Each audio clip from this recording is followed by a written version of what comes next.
Номер 1 мектептин 3 классынын окуучусумун. Тоо арасында жайгашкан Ысык көл Кыргыз элинин бермети. Калгул атабыз айткандай, Ысык көл 5тин бир эшигиdir. Кыш болуп Кашкая суугу жок, жай болуп кытыра ысыгы жок. Мактанып жетеби? Адам мындан кетерби? Ысык көлдө чыкпагыла балдар, деп ушул бир нече сапыр менен кереметтүү Ысык көлүбүздү өзгөчө касиеттин, анын байлыгын сүрөттөгөн. Бизди көлгө туристтер, саякатчылар келип турат.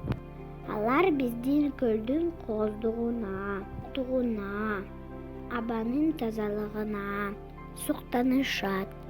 Ысык көл тунуктугу боюнча дүйнөдө Байкалдан кийинки экинчи орунда турат. Биз Кыргыз элинин кийинки муундары касиеттүү Ысык көлүбүздү сактоодо ар бир кыргыз уулу зор жоопкерчиликти, чоң милдетти жүктөп турабыз.